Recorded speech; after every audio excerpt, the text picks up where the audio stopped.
this is a place for them to listen and grow as well. So I don't want you guys to think like DTU puff piece, yay, here we go, everything, right? Like if there was something that you experienced and you were like, it made me question things, like don't hesitate to bring it up.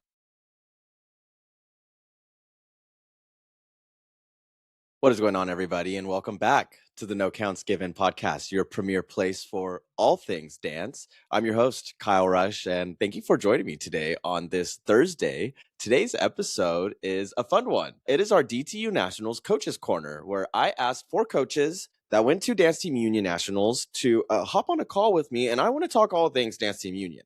I want to talk about their experience. I want to talk about scoring. I want to talk about judging. We talk about some of the registration. We talk about experience. We talk about emotions. It is a long episode, so you're going to have to buckle up.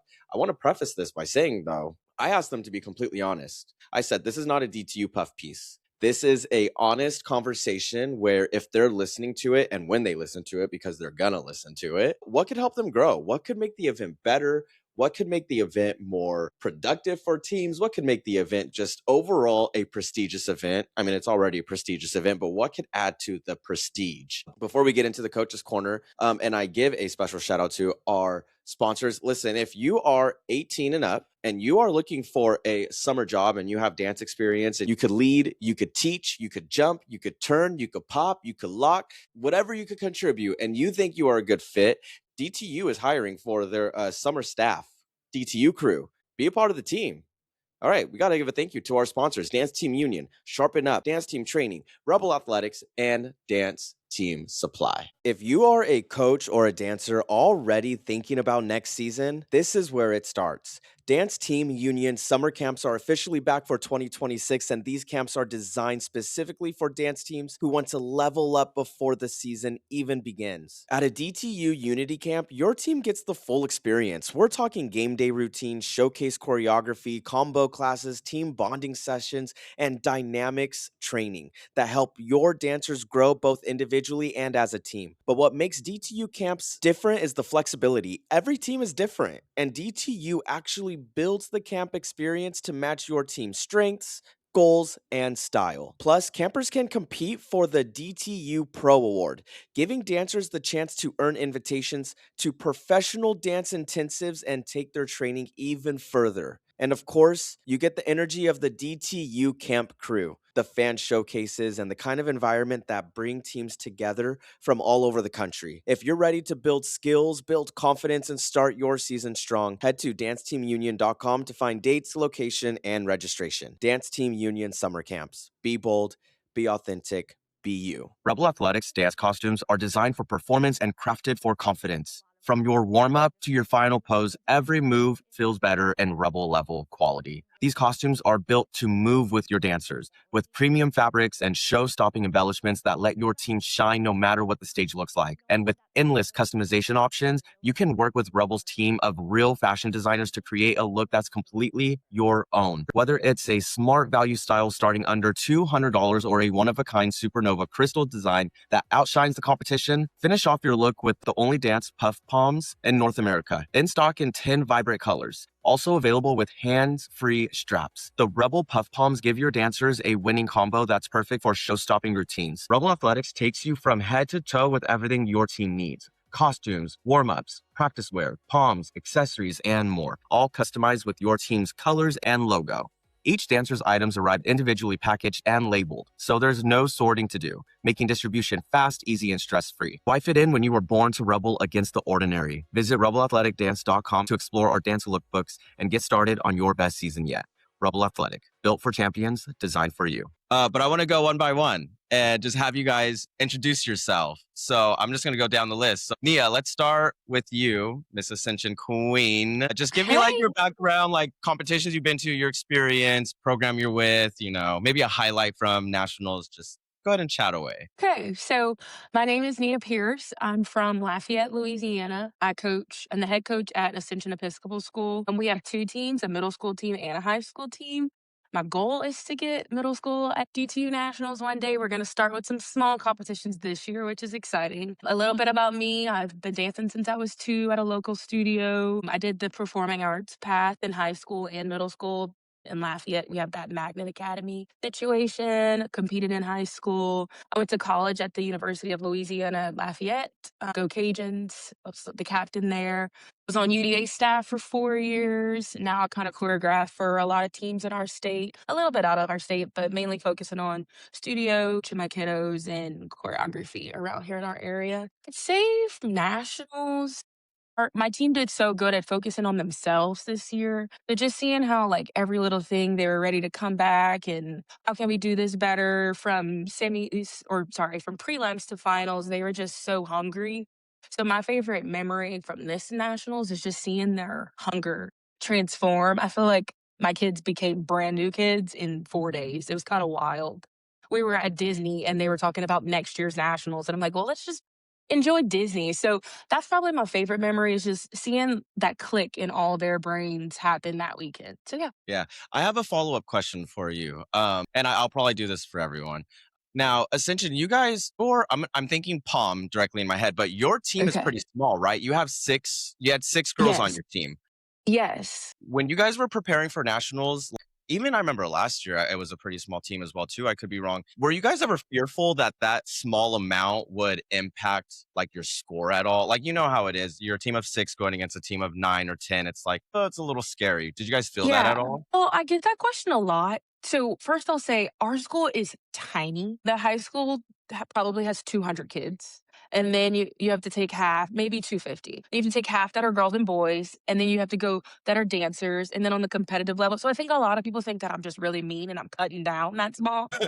That's my entire team. Yeah, like I think our game day routine we had 8, but then when you get down to skills and what you need for pom and jazz, it just happened to be whatever number we had this year, maybe 5, maybe 6. So it's not small because we're just like so hardcore. And then to answer the question about scores, I think that I just preach to the girls and they've gotten the mindset of you just have to be so undeniably good.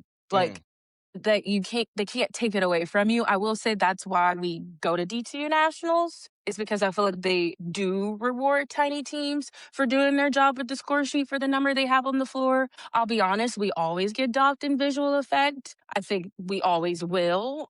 When you compare us to the larger teams and small that might be 11 or 10, they're going to have a higher visual effect score as they should because they can make more. So me and my choreographers, we challenge ourselves every year to make new pictures with such a tiny amount. Kind of something that's always in the back of my brain, but we just preach to the kids like, you just have to go out there and be so great. Your emotion has to be so big. Your skills have to hit so that they can't even say that that's the reason why. I don't know how we approach it. I think if anyone watches Ascension, you'd probably agree with me. Your guys' technique is like gorgeous, beautiful lines, crazy Thank you. jumps. Like, where do you find that talent when you have such a small school? Well, all of my kids, I'll give credit to all their studios. I think we have 3 different studios. They all also compete on their studio teams. I think a lot of their movement quality is built there and they get a pretty good foundation in. For technique, one thing we do that a lot of people might think is crazy, but they do technique all summer long. They'll get a long list at the beginning of the summer. Maybe I'm not seeing them in person, but they're sitting in videos online. I have a really hungry team. I'm very blessed in that sense. So if I say I want a quad and I want this on the right and this on the left, they're gonna have sleepovers. I'm not even kidding. Sleepovers, move furniture to figure it out. And their parents are like, all here for it, they're recording. So I'll say a lot of it is, yes, they have that studio base, but then they also are just very hungry. So whatever I throw at them, we do technique a lot at practice. We try to get football done quickly. We're here for our other sports. So their main job is to cheer on for those other sports, but they know I'm like, if you fly through this football routine, we can work on turns at the end of practice. And I feel like that makes them be like, oh yeah, let's hurry up and get through these sidelines, so we can work on triples or, whatever it is that day. So we just try to push technique in every possible hole and gap in our schedule that we can. I feel like that's been working for us these past 2 years. Yeah. Awesome. Love that. Thank you. All right, I'm gonna go next. Let's go to Amanda. Let him cook. Let's talk about Rockford. The first time I saw it was actually at Detroit 1, I believe it was, like very early on. And then I got to see it at Nationals and it was incredible. We were all talking about it. So anyways, go ahead and introduce yourself, talk about Rockford, all the fun stuff. Yeah, no, I love that. That routine has been just such a highlight of my year. So I'm happy that it resonated. But Yeah, my name is Amanda Brown. I have been the coach at Rockford. I just completed my 9th season, which is just incredible, and time flies, I guess. The program, when I walked into it, was essentially nothing. Like, they weren't a program, so it was really cool to build up the program. And then we attended nationals for the first time 4 years ago, and so each year has just been a learning, growing experience. And it's been such a great experience to just see each year how the team gets to kind of adapt and learn about the score sheet and what's expected, and see all these other programs and teams, because dance team in West Michigan at least is not very, very Mm. strong. The east side of the state is very strong, and so we're lucky enough to be able to expose my dancers to a lot of those east side of Michigan things over in Detroit, but west side is kind of lacking. So yeah, it's just been really nice to be able to do that. I originally am from the Chicagoland area. My high school team went to UDA Nationals, so I was definitely like a UDA girly for a very long time. And after high school, I was also on UDA staff for a lot of years there in college and then after. And I went to college at Grand Valley State University. And so I attended Grand Valley when they were still NDA. So it was before they transitioned over to DTU. So I have literally been exposed to all brands at any given time, UDA, NDA, and DTU now. So I really love being able to kind of be a part of those conversations. And anytime that you post things about those conversations between the difference of the three, I feel like I can really see it, visualize it, and it's nice. But yeah, so Rockford has just been a really great community to be a part of. And we compete in large varsity pom and hip hop. We've been kind of on the smaller end of large varsity, and now our hip hop this year was on kind of the middle ground in terms of the size wise. So I feel like we've kind of also gotten the full spectrum of what large varsity feels like. Yeah, no kidding. So I have to ask, you were exposed to UDA, you were exposed to NDA before you went on. Why'd you go to DTU then if you were already like in that UDA NDA realm? Yeah. It was a thoughtful switch. I feel like when I first started coaching at Rockford, we didn't necessarily attend a lot of UDA events. It was when a lot of the Mm. music changes were happening, and I was still rules Mm. certified, so I understood it, but I just didn't think my program would have done very well. They were still new, and competition wise, they weren't really at a level where I felt like they could. So we just kind of kept it regional. We kept it very local, small competitions at the beginning, but we did attend UDA camp. I feel like Mm. camp was just, it was always something that was kind of near and dear to my heart, just because I feel like although it's a little bit old school maybe, or a little bit more structured, I do really like what they get out of it, and I liked the material. So I always kept to UDA camp. But as I saw, since I was still sort of exposed and in the world of UDA camp, I still I just was seeing things that I didn't necessarily align with values wise. My team and me professionally, I'm a therapist, so I'm very in tune to the Mhm. values, and we talk a lot about team culture and that sort of thing. And it never really, as I started hearing more and more things about maybe varsity brands or the things that were happening at competitions, it kind of just, it didn't fit our value system. And so as DTU was coming out with more and more things, and a lot of those east side of the state teams from Michigan were attending DTU events, Green Valley, my obviously I went there, but my coaches at the time made the switch, and they talked to me a lot about that too and what that meant. And I feel like that was super meaningful. It was meaningful to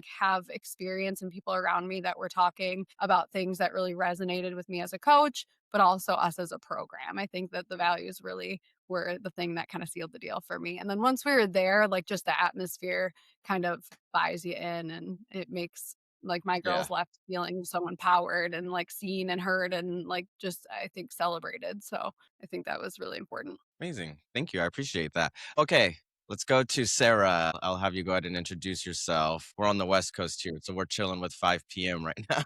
Yes. I'm Sara Fugate. I coach in San Jose, California, at Presentation High School. I've been coaching here for 21 years. And I'm the performing arts director at the school. So I oversee all of our performing arts programs, and I teach the dance classes. And then I oversee our dance teams, which we have a varsity and a JV team. Last year was our second year attending DTU Nationals.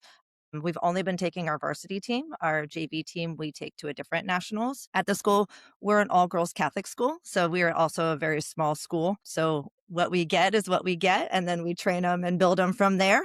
And so I totally understand what you were saying before. For me, I'm born and raised in San Jose. I did not attend presentation.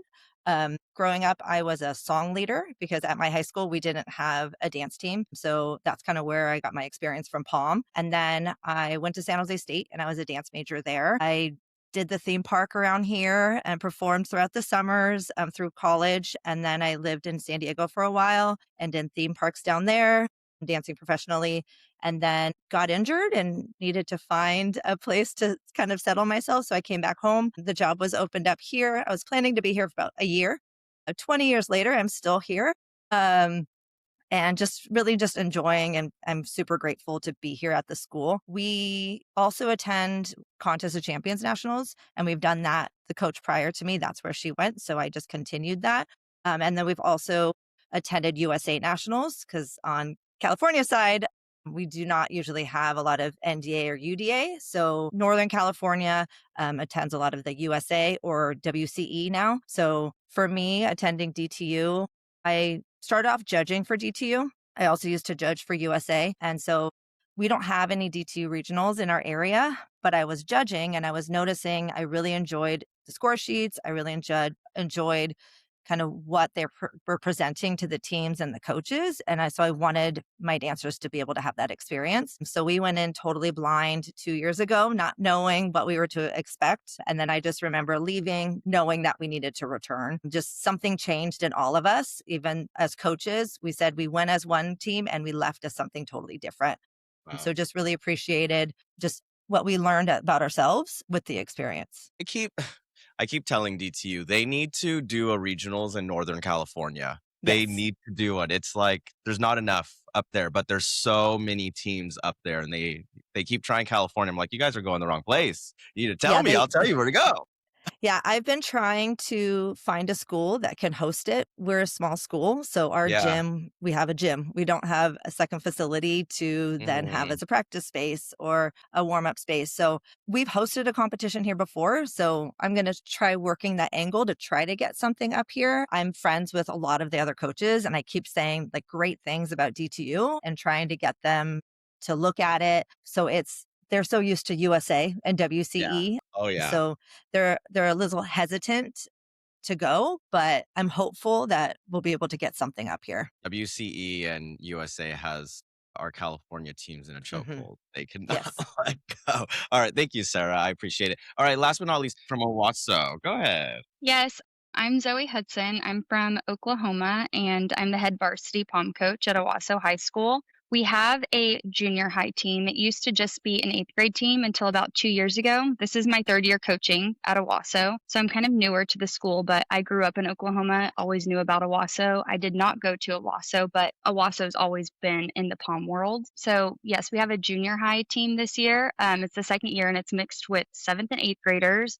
We have a strong 6 girls on that team. So it used to just be 8th grade, and I opened it up to 7th graders as well, just to try to funnel in some more training and talent. These girls, we don't have a JV team, and they haven't. So getting these girls from 8th grade to varsity was a huge jump, especially when they only had 8th grade. So I opened up 7th grade to try to get them at least 2 years of training and going to the games and working with the team before going to varsity to try to help build some bulk within our program, because over time, before I came in, the numbers were kind of dwindling, especially on that competition side. But yeah, I am from Oklahoma. I grew up as a convention kid. So I did competitive dance and I was a Tremaine assistant, and I never did pom. I think I did pom at my high school, 8th grade, just because all my friends were doing it and I loved it. I did my first year of college in New York, and then I transferred to the University of Oklahoma, Boomer Sooner, and I was on the pom team there. And I started coaching at Norman High School before I even graduated from the University of Oklahoma. And they were competitive, but they didn't do a nationals.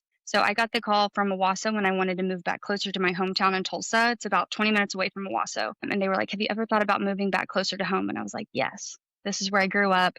My home studio, I teach and choreograph full time. And I run 3 all-star pom programs here under Elite. And so yeah, I came in, and DTU with Owasso was my first experience with DTU. They've been going a lot longer than I've been coaching here, and the girls love it. I did UDA in college, which was really fun and a new experience for me too, because I didn't go to nationals in high school for Pom since I was a convention kid. So the whole college experience in nationals was very new to me, but DTU made it really easy. I felt like the communication between the staff and the emails and just how everything's lined out, especially just the website. Like if I have a question, most of my answers are already there. They seem very prepared. So I had no problem transitioning into it, and my kids really loved it, and I see why. I feel like Oklahoma is really deep into DTU. We have 2 regional competitions here in Oklahoma, so a lot of the coaches that I'm friends with here, it made it a really easy transition for me to get involved with DTU Nationals and learn about it.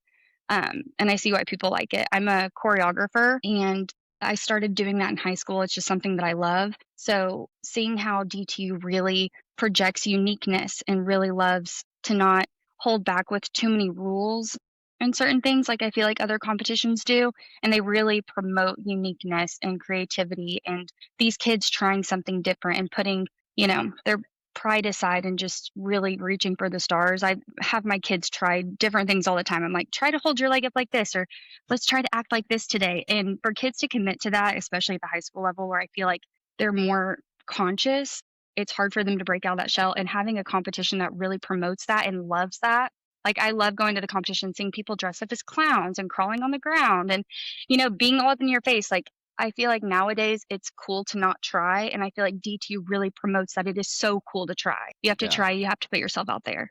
Yeah, I love that you said that. How is it like right now seeing your two worlds right now kind of collide with like the convention kid in you is like now stepping into dance team and dance teams like trying to get into like how is it seeing that merger happen right now? I'm so jealous. I'm so jealous. This is everything I ever wanted. I was like, I wish that, because when I was growing up in the convention world, like being an assistant at a convention, traveling, Pom was like not a thing. Like they were very, very separate. And I remember my mom was like, you have to try out for OU Pom. You would love it. You would love it. And I'm like, Mom, Pom is not dance. And because here it was so divided. Like we have some of the strongest, the largest Pom teams here. Like Jinx is super close by, Broken Arrow. We have Deer Creek down the road. Like these huge powerhouses. And back in the day when I was growing up, that was just not a known thing. Like I didn't know much. I was really into the dance world, and I did not know much about the Pom world. I feel like it wasn't talked about enough. It wasn't talked about a lot. We didn't have social media like TikTok, where now I feel like everyone wants to be a dancer because it's so popular and it's so cool. So I'm super jealous. I wish that it was combined back in my day, and I could have taken a convention class with Ava Wagner, please. I know. I'm like, come on. I know the generation right now is so lucky, and I don't think they even realize how lucky they are. Okay, I want to go into like the preparation process with you guys. Nationals for DTU is in February. Next year it's in March. One, I would love to hear your opinions on that. But my real question is like, what did this season look like preparing for nationals? Like, when are you learning routines? When did you have time to clean these routines? Some teams are bringing a lot more than 2 routines to nationals. So like if you brought more routines, I know Sarah's like, oh gosh, if you brought more routines, like how did that look like in your week to prepare? I'll start with Nia, and then Sarah, I'd love to hear from you as well. Cause I mean, that's a lot of routines there. Okay, so we did these past 2 years, we did small varsity pom, jazz, and game day. A lot of people say I'm late to the game with choreography. I think my kids learned jazz in September, pom in October, and then game day I do myself, so we kind of just fit it in. That's our routine where we're just like, oh yeah, it'll get done one day. And then I kind of don't touch them. So they learn the dances, they know them, and then, like I said, we try to hit all the technique that we know in the dances, not really focus on cleaning them. And my kids are so detail oriented; they want to know where their pinky goes. And like after school, I don't have time to clean pinkies, so let's work on the turn set. And then we kind of wait for Thanksgiving break, and that's when we do like our first deep dive into the routines. Same thing. Football season's now over, so after school practices become just nationals, but then we get to focus more. Our Christmas break is pretty insane, I'll be honest. My kids get Christmas Eve and Christmas Day off. And then this year, I think I gave them New Year's Eve and New Year's Day. We might have practiced on New Year's Eve. It's a little insane. Our practices are usually 9 to 5. They love to be together. They don't want to leave. It's 5 o'clock. I'm like, bye. Their parents are like all lined up, and they're like, but wait, I have a question. So it's a very I like to say it's a positive time of the year because you would think these kids would like dread coming to practice and being there all day long, but they love it. So it's kind of like our timeline. Our regionals isn't until after the New Year's. We do this past year, we only did D2 regionals because there was like conflict with dates. But we normally do UD and D2 regionals. Both are after New Year's. So we really get all of Thanksgiving and all of Christmas to really like deep dive on the routines. After regionals, we take the feedback, take them through January, nationals in February. We are from Louisiana. So if I'm honest, Mardi Gras with this late nationals, I think I have a lot of parents that are like, so what's your plan for Mardi Gras break? So I'm going to have to hit that bump in the road when we get there because I've never really experienced that before. But we just kind of go heavy on weekends in that time of the year. The studios in my area work very well with me. I give them my calendar in March for the whole year because that just works. And so they get right now, this is the time of the year when all my kids' studio comes first. And like, if we have anything, I'm like, no, go to studio. Like gave me my time and we kind of just hand the girls off. It's kind of funny. So they really respect that November, December timeframe. That's where most of the work gets done for us with our 3 routines. Yeah. Sarah, I'm curious for you because what sports do you guys promote like sports in your school, or is it just like a dance program? That's why you have like 1 billion routines. Yes, yeah. Got So it. Got it. Got it. Got it. Got it. Got it. we don't have football. We're all girls' school. Yeah, that's what I And so figured. we're Okay. just a dance program. So we competed 5 routines. So we do, yeah, small I know. pom, small hip hop, small jazz, and then open and lyrical. In California, we have a lot more categories. When we Mhm. go to our regionals, there's a contemporary, there's a lyrical. So we kind of, when I first came to DTU and I'm like, we're doing 5, I kind of got looked at a little crazy because most people bring like 3. So it's a little exhausting, the experience for them, but we're flying all the way from California. We're going to give them the full experience.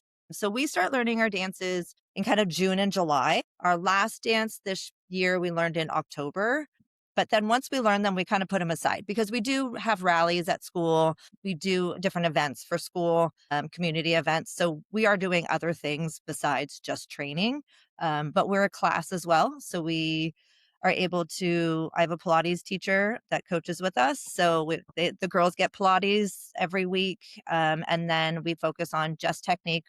Our varsity has 2 hours of technique on Mondays, JV 2 hours on Wednesdays. And then we practice Tuesdays and Thursdays for depending on what our schedule is. We also have a block schedule at school, so it's always a little different.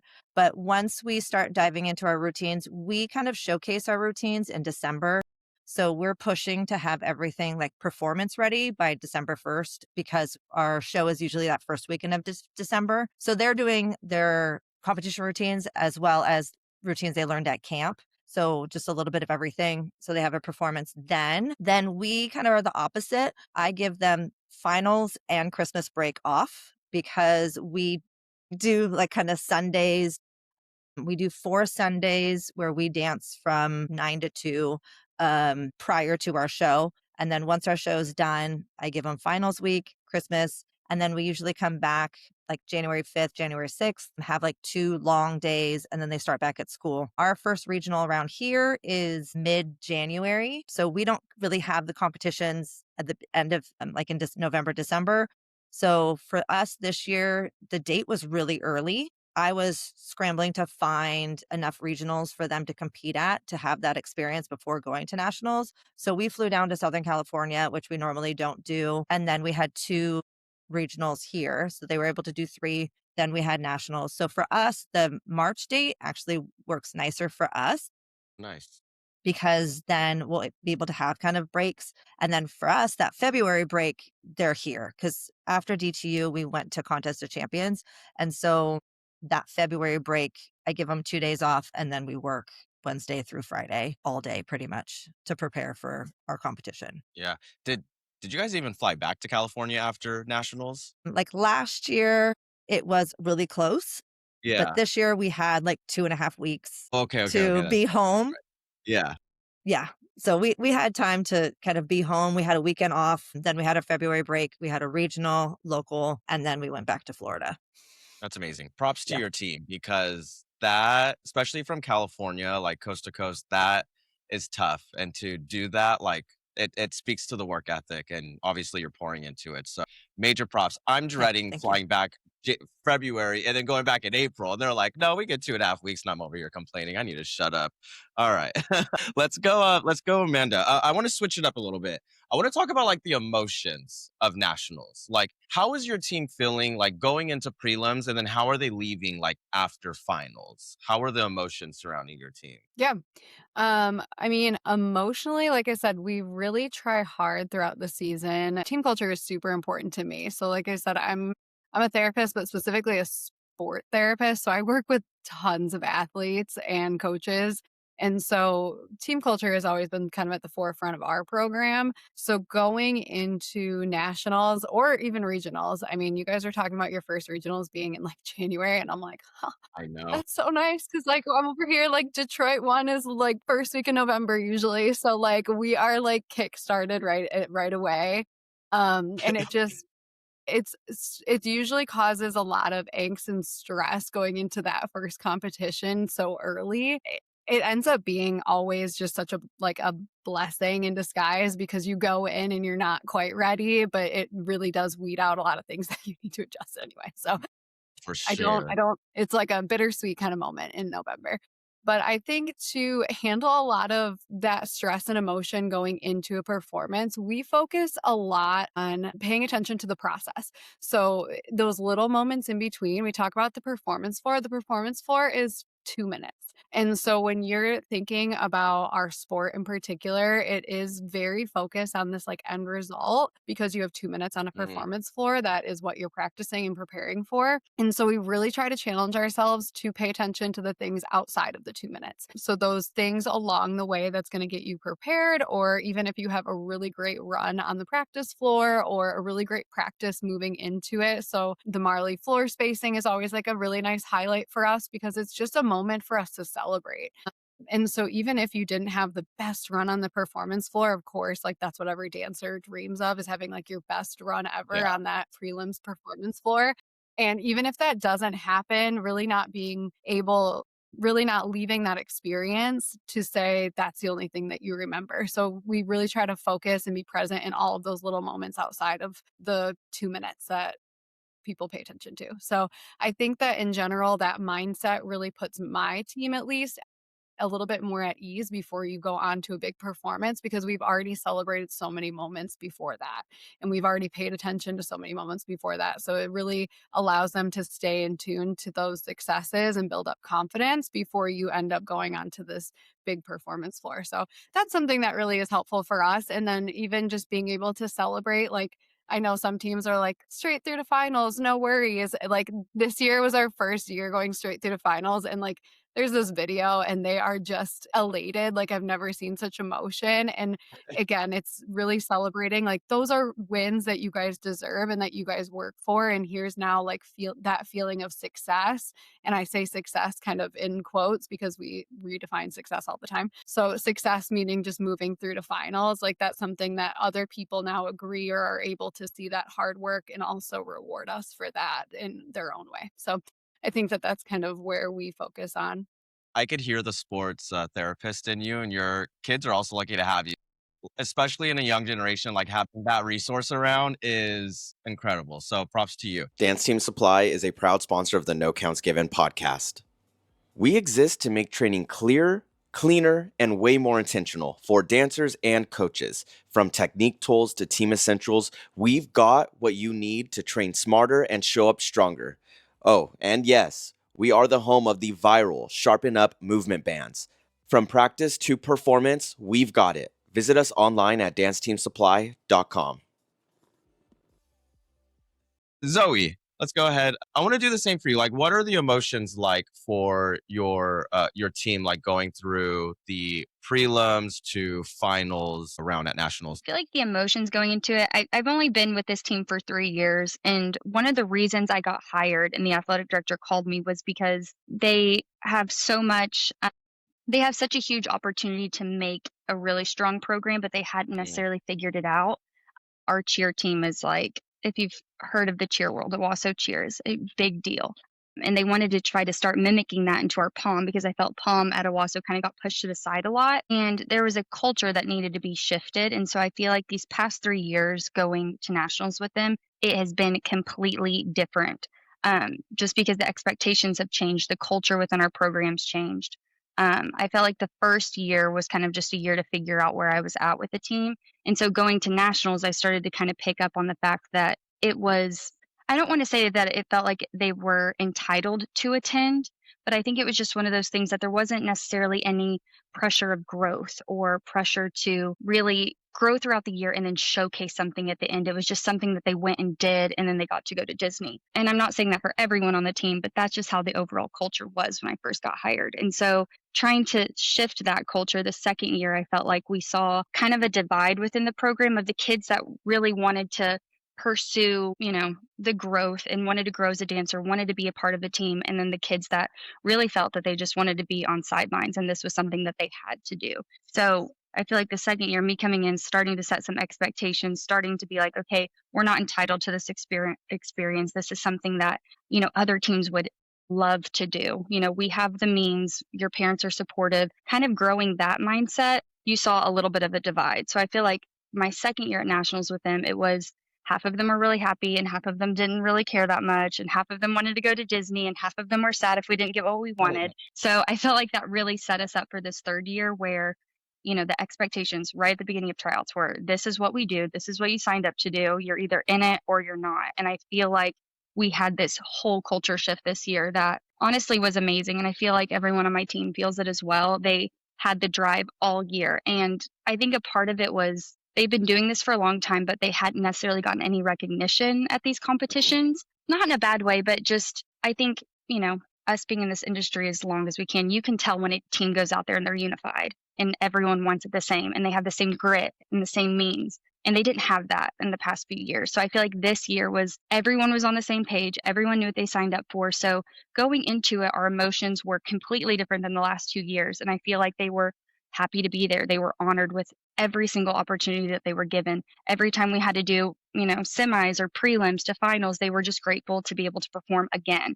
I remember us getting ready for jazz. This year, we had 5 people with the stomach flu the minute we landed at nationals. I had one of our front and center dancers backstage projectile vomiting before we went out for a Marley practice. So I changed all of our formations maybe 20 minutes before they went out. And that's where you really see a team, if they're strong, come together. It really showed how strong and how much the culture shifted this year because they pulled it together. And we didn't do as good as we wanted to, but no one walked off with browning faces because they were so proud of them being able to come together. This year for team performance, this is the first time that I've choreographed a team performance routine, and the girls on this team have done team performance.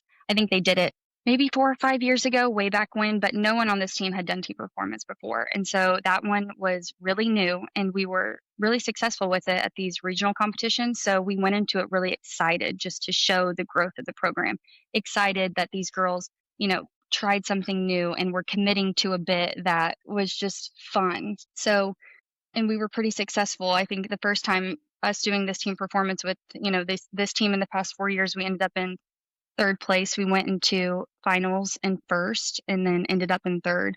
And obviously the girls were sad, and I kept telling them it feels crazy to cry over third place when we've never gotten this recognition ever. This is what you guys have been praying and fighting for.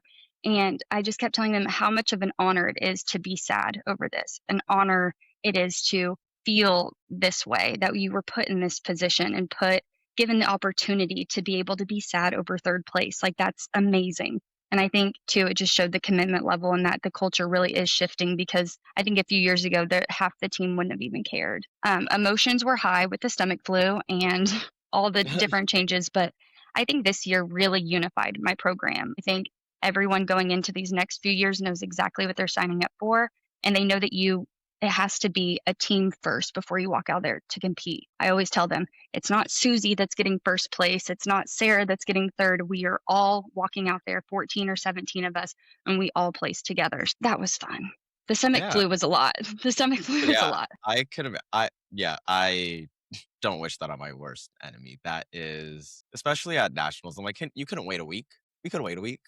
It was crazy. It started off with one person, and then I ended up having to make a quarantine hotel room. And I think we had 4 IV drips come. And my assistant coach had to Wow. sit in the room with the girls while I practiced and changed all of our formations. So that was crazy. But, Yeah. Yeah, I get it. it Well, is shout what out it to your is. team. Yeah, next year will be better. Next year will be better. Crazy. I know there were other teams too. And I will say the DTU staff was so Yeah. amazing at that because we had girls throwing up backstage and we couldn't even get them off the floor. They were, just doing all the Yeah. things, and they were so sweet and just helped us through the whole entire thing. So that's another reason why I love DTU. They are very understanding, very supportive. The staff was always there to help no matter what. Oh, I love that. I know they'll appreciate that. Go off, DTU crew. All right, I want to go into scoring a little bit. Amanda, let's start with you with scoring because you had hip hop and pom. I'm curious if you felt like the transparency was there. I'm actually just curious of all of your guys's because people probably think I get like everything a team gets, like their scores, their critiques. Like I get all of the. I don't. I get like the captions and the scores, and that's it. So I'm very curious because DTU pushes transparency with scoring and with their judging, and if it's not in your or if you had something in your voice critique that was a little questionable, like were you able to talk to someone and like get it figured out and made sense? So I'm just mainly curious with all of you guys, did you find that to be true in your score sheets and in your voice critiques and in results even? Did you feel that to be true? I'll start with you, Amanda. Yeah. I do this year. I think there have like last year in particular, I do feel like the feedback, maybe like there was some question marks for me about like scores that sort of, and I think you'll get this with most competitions, but like scores that were a little bit low with like no verbal feedback. So that's always a little jarring Yes. when you see a score that maybe hits a little bit lower and then you are listening to feedback and you're like nothing on transitions, yet transitions, like though it just doesn't match. So I think that always is just a little jarring, and it's hard to explain that to high school level girls who are emotional and like they want answers, or kind of looking to you, and you're like, it is kind of how it works, and it's a big question mark. They can't voice every single thing that is on that score sheet, so sometimes you have to kind of fill in the blanks and interpret on your own. And so that was something that maybe last year I had more feedback on.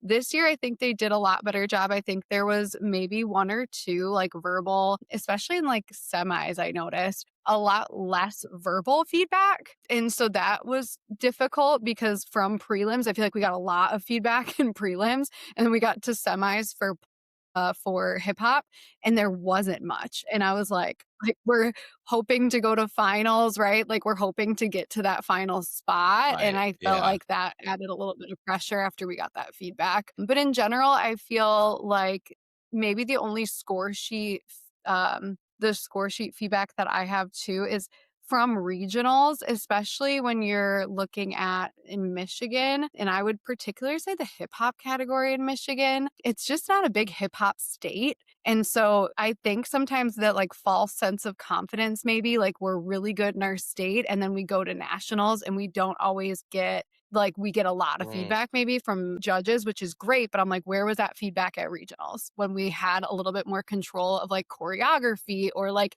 that quality of movement, like those things? I kind of get a little bit frustrated because I'm not getting that at regionals. I think it's statewide just because we just don't have a lot of hip hop teams here in Michigan that Got are it. kind of setting that level. So we're like getting rewarded for great things at regionals, but then at nationals we really get a lot of quality of movement or choreography things, and I'm like, I can't change the dance here at nationals.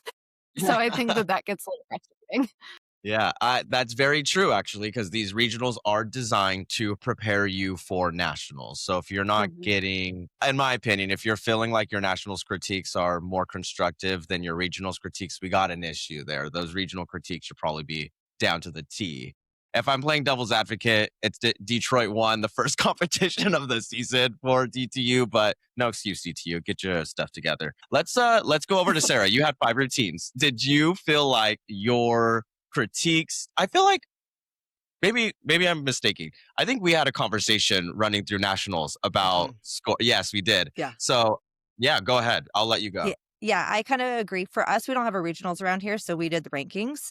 And so we did them the 3, the December, January, and February one. And so our feedback from the rankings were all very positive. So going in, we felt pretty good about things. And then for us, especially in the hip hop category, kind of talking about hip hop, our first judges critique was something I would never play for my own dancers. I try to listen and screen them before I play them for my girls. This one I definitely am happy I listened to prior than playing it. And it was very contradictory to then judge number 2. And of course it was judge number 1. So it was just hard to take that in. And then 2, 3, 4, 5, they had something different to say. So kind of taking that information and then taking those scores and it being like 7-point spread from one judge to the next. It was a little hard to take in, especially when our ranking scores were much higher.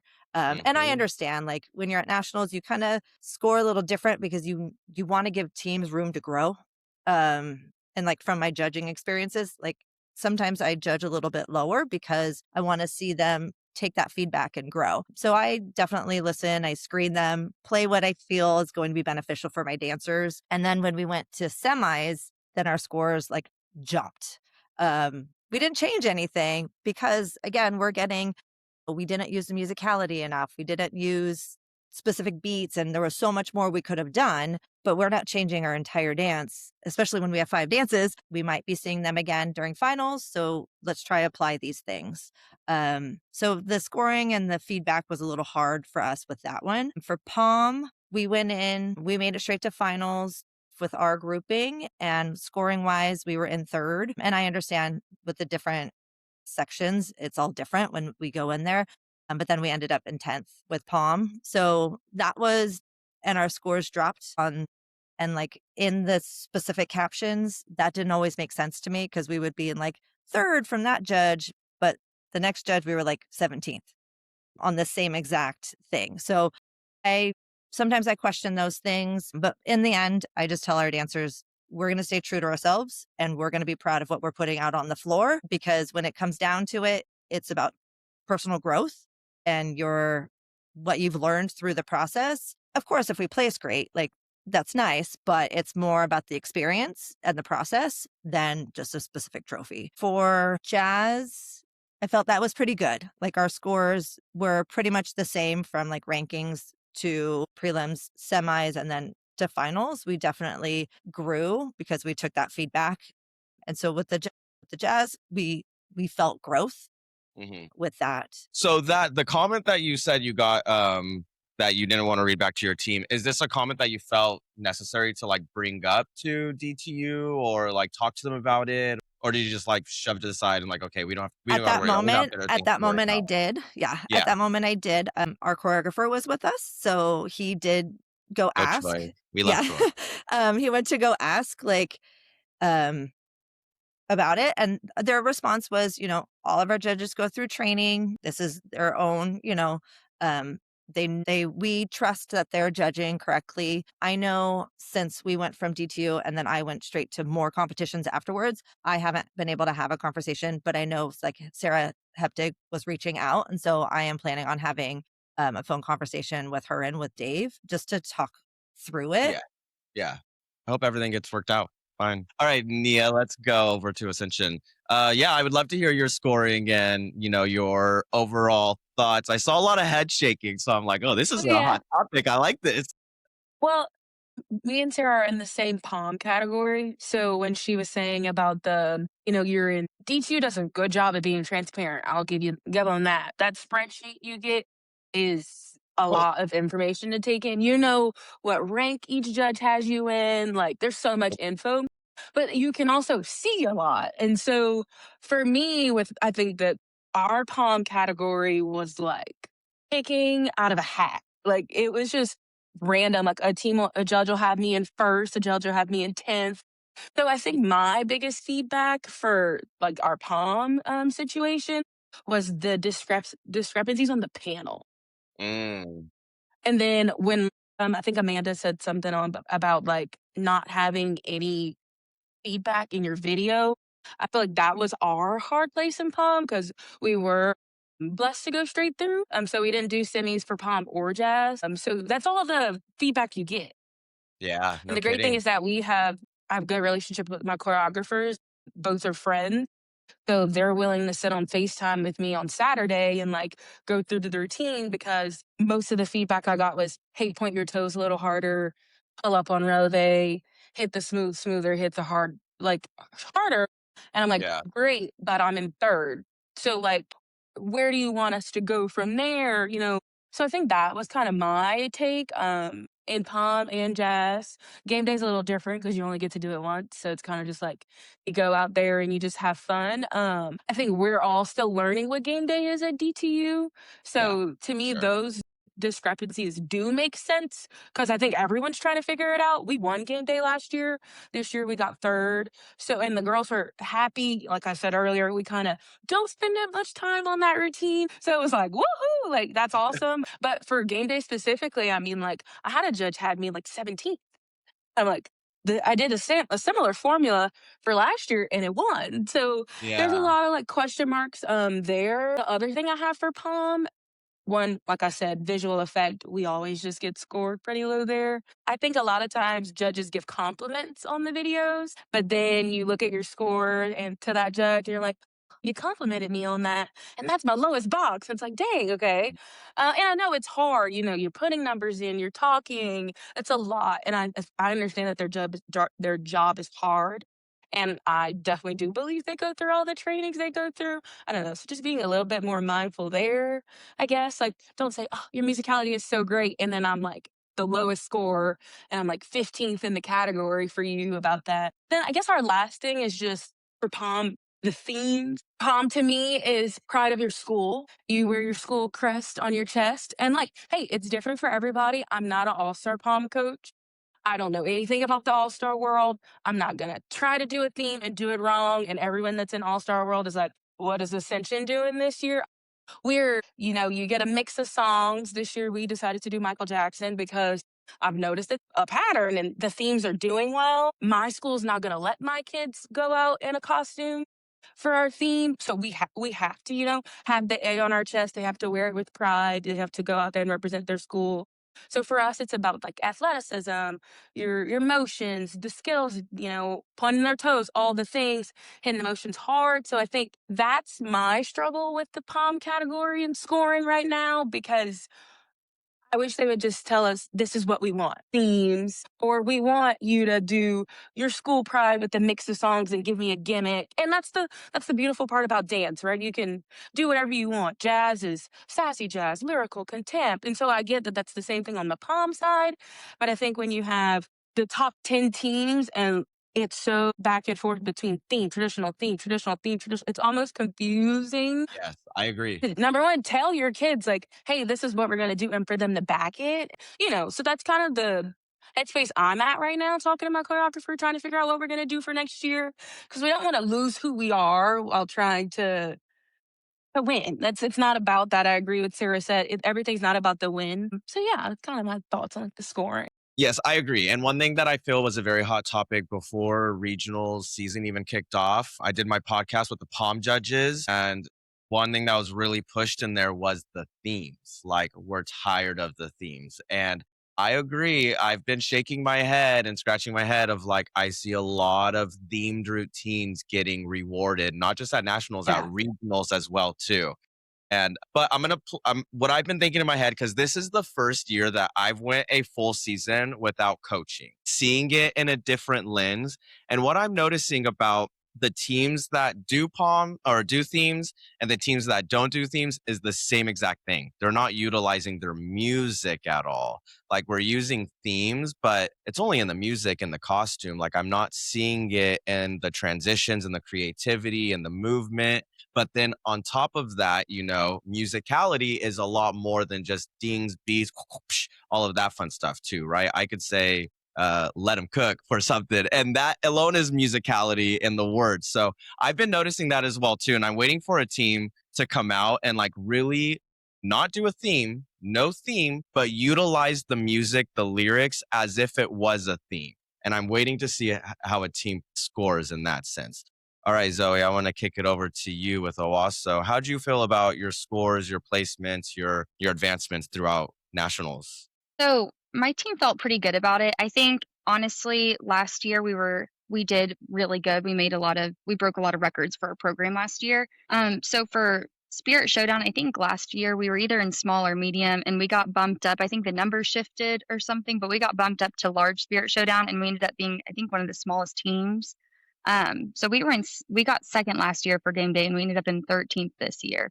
And kind of just how Nia said, I feel like I followed the exact same rubric that I did last year to a T. And, I will say maybe our hip hop routine that we added onto that wasn't as clean as last year's.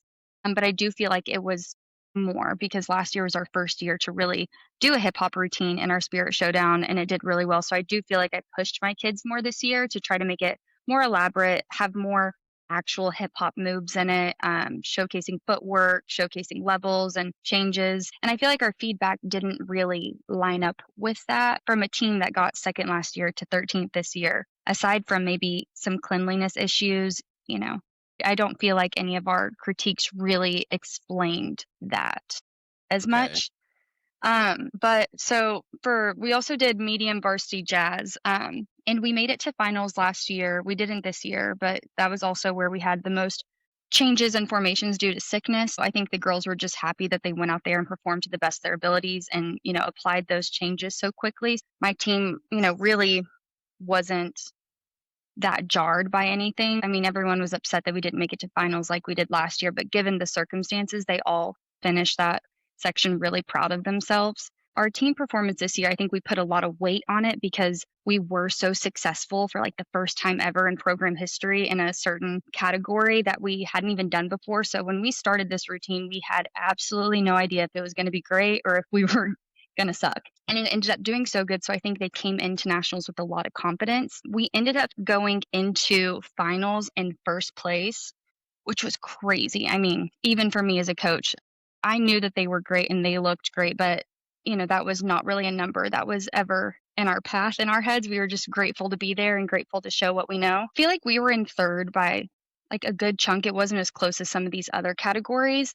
And I feel like our feedback that we get is hard because I don't know what to apply when there's 5 judges and then we get a different 5 judges. So the first 5 judges going into finals loved our routine. We had a lot of positive feedback, and even from, our jazz to team performance, they would give us things like, I would really love to see more arms in this transition, or this transition seems a little weak. You might want to add a level change here. And so I spent time and we did that and we applied a lot of these changes. And I will say, video to video, our performance at finals was 1,000 times better than going into finals. And we ended up dropping to 3rd place. And our critiques really had no explanation for that. Everyone loved the routine. I feel like with 5 judges and dance being such an art form that's so opinionated sometimes, one judge can really love you. I feel like all judges loved us, but just at different levels. And it caused it felt for us going from first for the first time, we held a lot of pressure on that. But going to 3rd, felt like there was a big jump there on some of the opinions and critiques that we got along the way. What was crazy for us, what it felt like as a team, is that going into finals, our number 1 scoring category was our communication and projection. We have a really fun routine. It's very theatrical. It's very different, and the girls have to sell it with their face more. I would say we enjoy it more because, this does a lot more than our technique sometimes for this routine. And so our communication and projection across the board was the highest ranking section for us going into finals. And then that was our lowest section across the board in the judges for finals. So, my girls might not have the strongest pom technique for the pom section or the hip hop technique compared to some of these teams that are really strong in one category or the other. But when we were ranked on the top going into finals and communication projection, and then that being the one category that dropped us to 3rd, that was hard to swallow because if you watch the video side by side, my girls had more attack, we felt like, and you could see with their faces from beginning to end. And on top of applying some of these changes or alterations or cleans that the judges gave us, it almost felt like since we get a whole nother set of judges, or should we be applying these critiques, basically? I don't know if getting a different set of judges is, even when there's 5, that's still a lot of room for a spread here. But I feel like several rounds of competition is either to show consistency or to show the fact that you can adapt and improve with these critiques you're given. But if the same judges aren't judging you, then they don't see that you've put in work behind to apply these critiques that the judges have already given you. So, or to show consistency, So I felt like that was hard, and I felt like looking through our scores, it was the communication projection that dropped us from first to third. I love that everyone had something constructive to give, and I appreciate each of you for that because, yeah, we push transparency, and that is very big for me as well too. I want to talk about the resources for a second.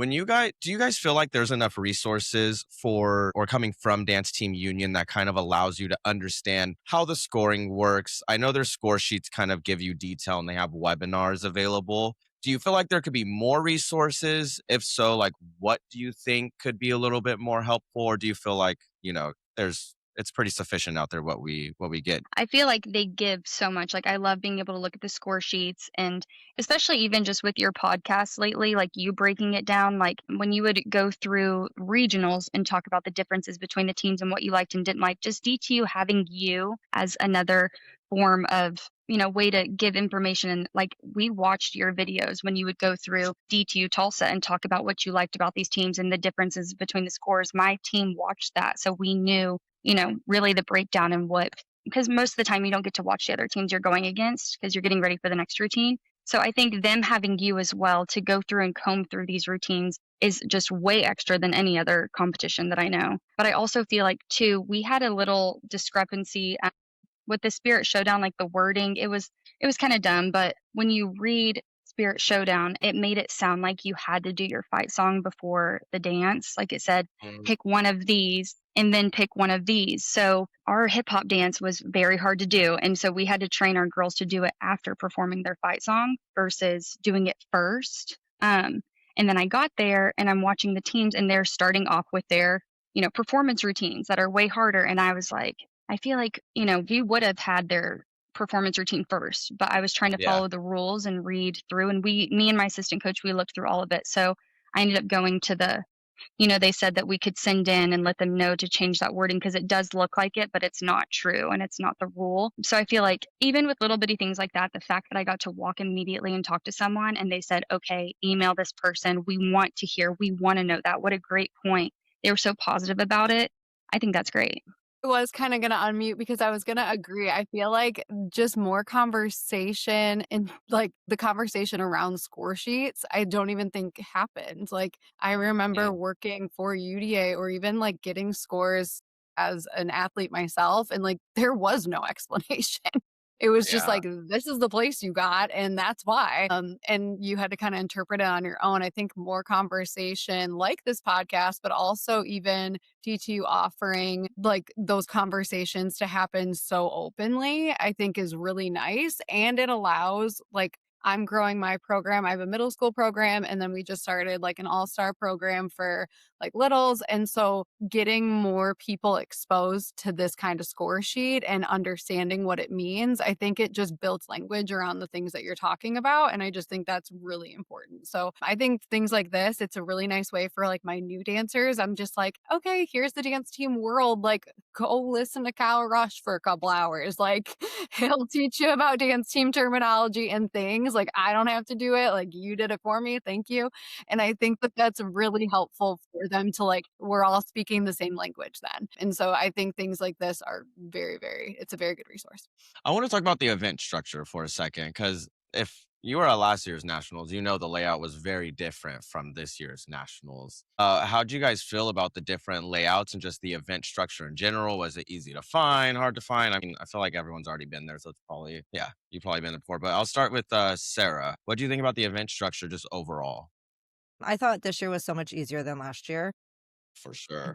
I did the walkthrough, I guess the Thursday night or what's, I don't know. I don't remember what night, but I did the walkthrough prior to, and that was super beneficial. Just being able to have that because, your dancers are looking for you for answers, but if you don't have the answers, you're all walking around not knowing where to go. So having that and just knowing the flow and knowing everything. So I think the structure, all that was great. Having the coaches chat beforehand and then the tour. So that for me just was a game changer with everything being organized for myself. Yeah. Okay. To finish off here, I have some controversial questions to ask you guys. Favoritism. Favoritism is pretty big, I feel like, in a lot of dance communities in general. And I think a lot of conversations that go around with a lot of these companies is that there's favoritism shown at competitions. You watch a routine, it doesn't make sense. They're winning, it doesn't make sense. But we're finding them to, still place high, still go here, still go there. Do you guys feel like there's any kind of favoritism that goes on? You don't have to call anyone out. I mean, hey, unless that's part of your game, go for it. But do you feel like sometimes you scratch your head and you're like, this doesn't make sense? There's some kind of favoritism going on? I know this is probably not like the tea you're wanting, but I really, one of the things I do love about DTU is that I feel like there's favoritism no matter where you go. There are big names, big teams. I mean, for example, like, we're looking at the videos on TikTok, Molly Long's choreography, and people are standing outside it in my CDA doing their choreography with them on the side. Like social media plays a big part, and just being well known plays a huge part in favoritism. But one of the things that I asked my team a lot of questions before coming out of the podcast just to really make sure I got their feedback. One of the main things they love about it is the fact that it doesn't feel like favoritism. We'll go sit and watch the battle, and even though we didn't make the battle, there's never a question as to why these teams are in the battle. Yes, it might be the same teams over and over again, the same years, but they're good. You can't, you know what I'm saying? Like, if you're good, you're good. That's the way it is. I don't feel like in many of the categories we performed in, there was like a clear favoritism. I feel like the teams that win in my categories typically are the top 3 teams because of their talent. That, I can give credit where credit is due, but I do feel like there's always favoritism. I feel like DTU specifically, I feel like is not one to really use that as much as other competitions that I've seen and that I've been to. Sure. Nia, do you feel I saw you're going to unmute. Do you want to unmute? Do you feel differently or do you agree? I think I'm like both, because I Okay. think on social media, D2 does a good job at sharing the love that other competitions do not. I mean, let's be honest, some competitions post the same team all season long, or you feel like you know who won before you even go. I don't feel that way about D2. I think throughout the weekend, I kind of felt like my kids were like, we're just so small and nobody's realizing we're here.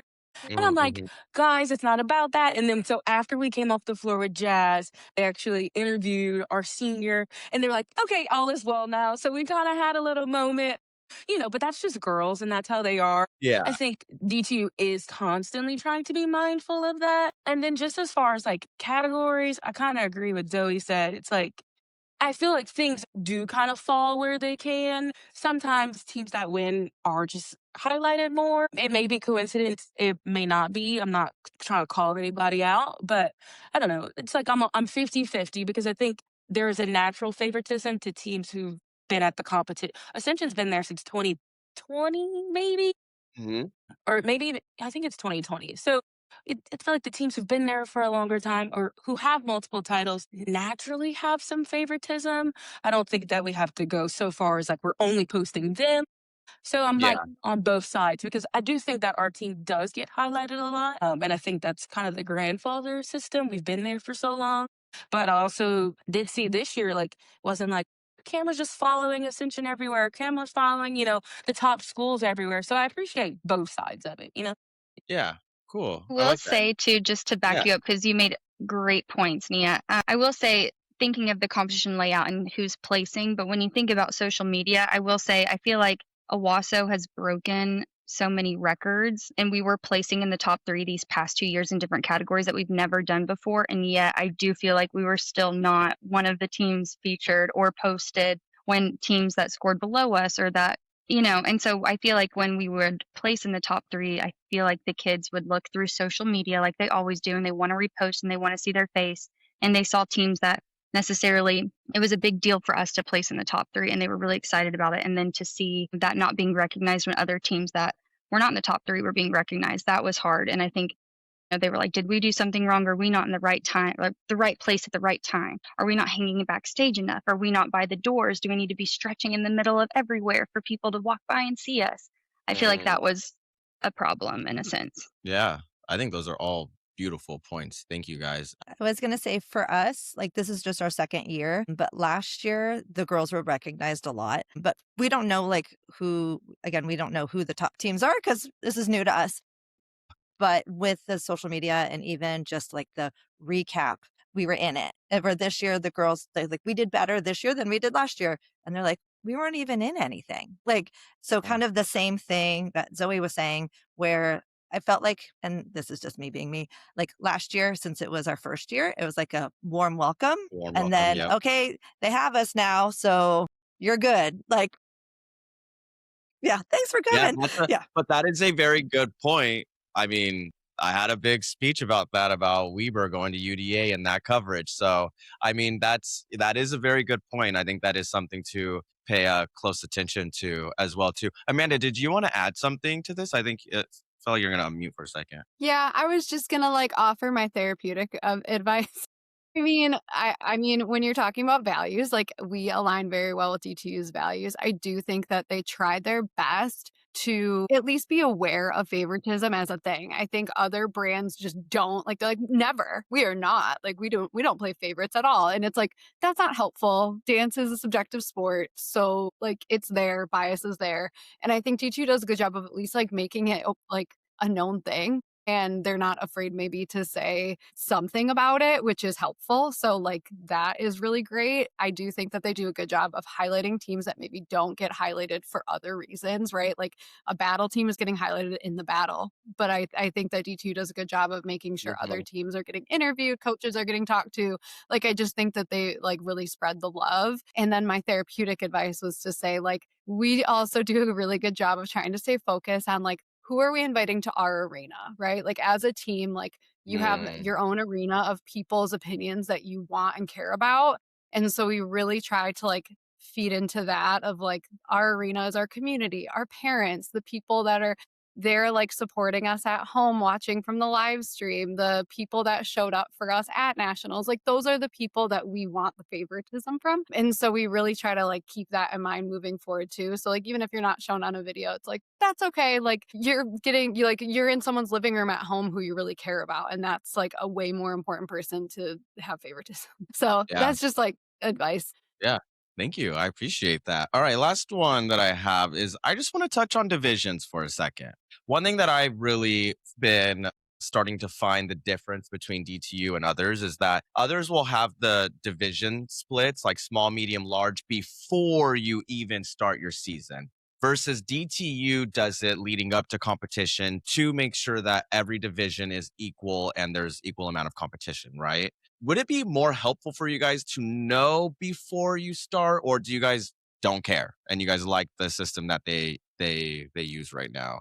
I was going to say, I'll kick it off because it's tough. It's just super tough. Like last year, we were one of the smallest in large varsity, and it's a tough world out there in large varsity. Like you have teams that have almost 30 people on that floor. So when you're coming to the floor with 15 or 16, like that is a clear disadvantage. Like it just is. And our hope was to be a medium, and we just like didn't make the cut, and we just couldn't figure that out. Like I'm not going to put people on the floor during regionals and be like, oh, sorry, you're out for nationals, you've been in all season and now all of a sudden you're an alternate. Like that doesn't. And so like you like go with the hand that you're dealt. This year, we kind of redid a little bit of alternates for both routines, and we made it the way I do alternates is I have a set amount of alternates, but we do have alternates go in. Like there's an alternate X in the formation. So like there is always going to be an alternate cycling in. We just don't know who. So like it's just who is ready and most appropriate at that time for regionals, nationals, that sort of thing. So we had 7 alternates for our POM routine, and we had actually 2 X's this year. So we had 2 going in. So we would have 5 people out, but it allowed us to have a little bit more playing room for if we wanted to make that switch closer to nationals, that we could maybe say, if we wanted to go medium varsity, we ended up going large. So I just think it would be helpful when we're setting alternates, like that really could tear a dancer down to be competing all season in regionals and be completely ready for the nationals floor. But you want your team to have a fair shot at maybe a placement or like a final spot. And so I think it's just tricky to navigate if you're like right on the cusp there. So yeah, I wish that they would tell us sooner so we can plan for that. That's awesome. Anyone else want to add on to it? Add on to that conversation? Go ahead. I would agree. I think that the way DTU does it is very fair. I think a lot of people, especially like just from like our state competition here in Oklahoma, I feel like you have these like huge powerhouse teams and people will manipulate their numbers to have a better chance of winning. When we have like some of the strongest teams ever and they're amazing, they only do top 3 at our state competition. So I do feel like people will alter the numbers of their routines so then they get recognized or have a better chance to, they feel. But at nationals, I do feel like that it's fair the way they do it. They let everyone register and then they like cut it out. But Nia, I know you have a really small team, so I don't know if this makes any sense, but like we were in small Spirit Showdown last year and got second. And then this year we were the smallest team in large Spirit Showdown and got 13th. So I feel like it's hard to not think that those numbers, especially something like Spirit Showdown, where you're trying to show that game day environment and be as big and as loud as possible, and you're getting compared to how big and loud you are to other teams. Being the smallest person in that division, I do feel like, inhibits you in some way. For sure. Yeah. Great point. Anyone else have anything to add on?